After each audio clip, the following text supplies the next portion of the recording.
Apa khabar semua? Dalam video ni kita nak tengok 5 kenderaan yang paling besar yang pernah dibina oleh manusia. Dia punya saiz kenderaan ni kalau korang boleh bayangkan trek lari 100 meter tu panjang mana kan? Ada kenderaan yang dalam list ni saiz dia 2 sampai 4 kali ganda trek 100 meter tu. Memang besar gila. Okey, jom kita tengok. Baik, di tempat kelima, kenderaan paling besar dalam dunia ni adalah NASA Crawler Transporters. Bila kita sebut NASA je, korang mesti ingat kapal angkasa tu yang besar kan? Tapi korang pernah tak terfikir, kenderaan apa yang NASA guna untuk gerakkan roket tu dari tempat dia pasang ke tempat nak launch? Takkan naik lori kot, sebab roket tu besar gila. Berat pula tu. Sebab itulah NASA gunakan crawler transporter ni untuk pindahkan roket-roket diorang dari satu tempat ke tempat yang lain. Panjang crawler ni adalah 40 meter dan lebar dia adalah 35 meter. Sebagai perbandingan, kereta sedan kita yang biasa tu, panjang dia paling panjang pun dalam 5-5,5 meter saja. Maknanya crawler ni dekat 10 kali ganda panjang kereta biasa dan lebar dia lebih 20 kali ganda lebar kereta biasa. Tayar dia tu pun, dia tak pakai roda yang macam biasa tu tau. Dia pakai macam tayar kereta kebal tu. Sebab crawler ni, dia bukan naik atas jalan pun. Tapi walaupun dia besar gajah, crawler ni bergerak perlahan je. Kalau laju sangat sekarang, terbalik pula roket tu. Korang boleh agak tak? Ada berapa horsepower crawler ni? Kalau nak tahu, power dia adalah lebih kurang 6,000 horsepower untuk bergerak. Dan ada enjin lain lah pula untuk handle dia punya jack, handle steering dia dan benda-benda lain. Fuel consumption pula, 296 liter per kilometer. Kereta kita tu, tangki ada 60 liter je tau. Maknanya, satu tank kereta kita penuh, crawler ni boleh gerak 200 meter saja. Dah habis satu tangki. Satu lagi yang best pasal crawler ni adalah dia dah wujud sejak tahun 1981 lagi. Maknanya dah lama dah, bukan lagi nak kata kenderaan baru. Kiranya dari dulu lagi NASA memang guna crawler ni untuk gerakkan roket diorang sampailah sekarang. Jadi tak tahulah boleh beli second hand ke tidak. Baik, di tempat keempat, kenderaan terbesar di dunia adalah Bagger 288. Bagger ni sebenarnya adalah sebuah alat yang digunakan untuk melompong arang batu dekat Hambach, Germany. Dia punya besar sampaikan panjang dia adalah 220 meter. Lebih 2 kali ganda trek 100 meter lumba lari tu. Dan harga dia pula adalah lebih kurang 100 juta USD. Tinggi dia pula nak dekat 100 meter. Kalau kita nak banding dengan bangunan lah kan, 100 meter ni adalah setinggi bangunan 25 tingkat. Bagger ni juga adalah kenderaan darat yang paling berat, iaitu sebanyak 14 juta kilogram. Memang gila. Masa diorang nak buat Bagger ni pada tahun 1978 dulu, diorang ambil masa 5 tahun untuk komplit semua pemasangan. Dah macam buat bangunan kan? Tapi walaupun dari segi saiz, Bagger 288 ni jauh lebih besar dari crawler NASA tadi, crawler tu tetap pegang rekod sebagai kenderaan terbesar dunia sebab dia punya power datang dari dalam dia sendiri. Kalau Bagger ni masalah dia adalah power tu datang dari eksternal. Jadi mesin ni memang ganas lah. Dan ini juga menunjukkan dunia sebenarnya sangat bergantung pada arang batu, terutamanya untuk generate electricity. Sebab tu adanya mesin-mesin gergasi macam ni dalam industri yang kita rasa saiz dia memang tak munasabah. Baik, di tempat ketiga, kenderaan paling besar di dunia adalah Caterpillar 797B. Kita ingat lori hantu dekat Malaysia ni pun dah besar gila kan?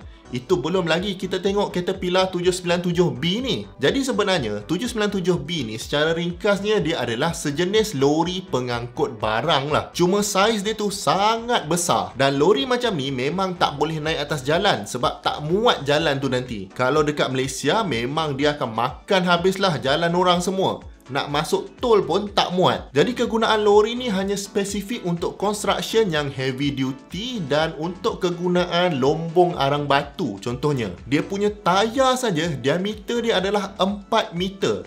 Maknanya kalau saya lah, ada seorang lagi saya berdiri dekat atas saya pun masih tak boleh capai tayar tu. Berat tayar dia saja dekat 4,000 kg dan getah tayar tu cukup untuk buat 600 biji tayar kereta biasa. Dan lori gergasi ni pun bukanlah kata orang baru cipta. Dah banyak generation pun sejak mula dibuat pada tahun 1998. Maknanya kalau sekarang ni dah third generation, maknanya memang lakulah lori ni.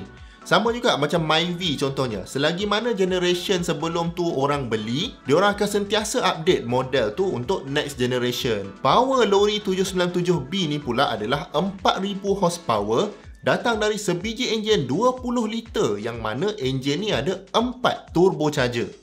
Korang bayangkan kalau enjin ni masuk dekat kereta 4000 horsepower tu. Jadi Caterpillar ni sebenarnya memang sangat terkenal lah dengan manufacturing alat-alat heavy duty construction equipment. Kadang-kadang kalau korang ternampak excavator ke, bulldozer ke, backhoe ke, cuba tengok brand dia. Kadang-kadang dia tulis Komatsu, kadang-kadang dia tulis Volvo, dan kadang-kadang dia tulis Caterpillar. Cuma saya personally tak pernah lagi nampak lori sebesar ni dekat Malaysia.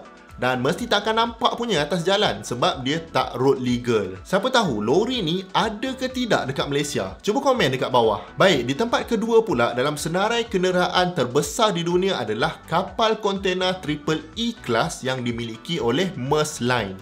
Walaupun Maersk ni owner kepada kapal ni, tapi syarikat yang buat kapal ni adalah Daewoo Shipbuilding and Marine Engineering. Panjang kapal kontena ni adalah 400 meter dan dia boleh angkat sebanyak 18,000 20 footer punya kontena pada satu-satu masa. Maknanya kalau kita ambil semua kontena yang kapal ni boleh bawa, lepas tu kita susun dia satu line, jarak kontena ni boleh cover dari KL sampai Melaka. Nak kata punya banyaklah kontena yang dia boleh bawa ni. Tapi kalau ikutkan, kapal ni bukanlah kapal yang terbesar di dunia. Cuma dia antara kapal yang terbesar lah. Ada tanker, kalau tak silap saya, lagi panjang dari kapal ni. Tapi tanker tu dah decommission. Maknanya kapal Maersk ni merupakan salah satu objek bergerak yang paling besar manusia pernah buat. Even lagi besar dari beggar yang gali lombong di tempat keempat tadi. Lebar kapal ni pula adalah 59 meter. Jadi disebabkan kapal ni sangat lebar, dia tak bolehlah lalu Panama Canal, tapi masih boleh lalu Suez Canal. Canal ni kalau dalam bahasa Malaysia adalah terusan. Dan terusan-terusan ni macam shortcut untuk kapal-kapal ni lalu untuk pendekkan masa perjalanan. Kadang-kadang dapat jimat sampai 3 minggu kalau kapal ni lalu terusan instead of pusing ikut jalan jauh. Itu yang kalau anda ingat, ada sekali kapal Evergreen, entah macam mana dia boleh block Suez Canal ni. Memang pelik semua orang dan bilion-bilion rugi sebab kapal-kapal lain tak boleh bergerak. Dan untuk kapal yang sebesar ni, kadang-kadang figure horsepower dia memang tak masuk akal. Enjin kapal ni dibuat oleh syarikat MAN dan ada 2 biji lah dalam kapal ni yang mana setiap satu enjin menghasilkan 39,800 horsepower. Jadi kita dekat darat yang biasa dengan horsepower kereta ni memang rasa macam tak logik.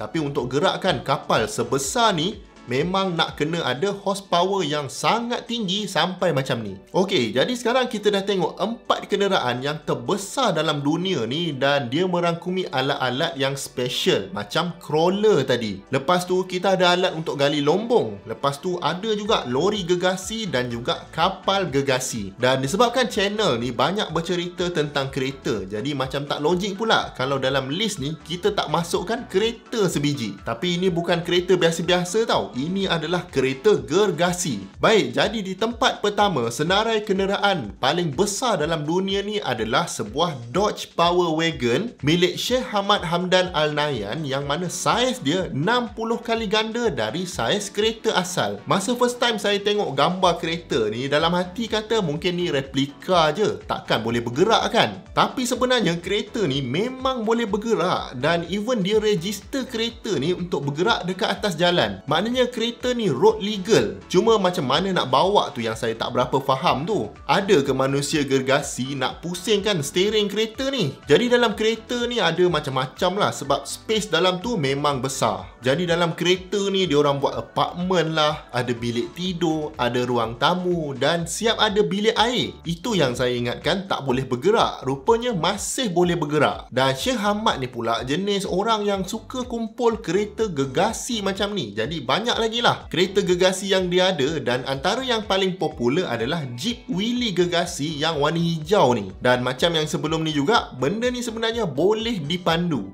Memang pelik. Jadi antara 5 kenderaan ni, mana satu favourite anda? Jangan lupa tinggalkan komen anda di bawah dan kalau anda dapat belajar something dari video ni, saya hargai sangat kalau anda dapat bantu channel ni dengan 2 klik. klik butang like dan klik butang subscribe. Jumpa lagi di video yang akan datang. Assalamualaikum.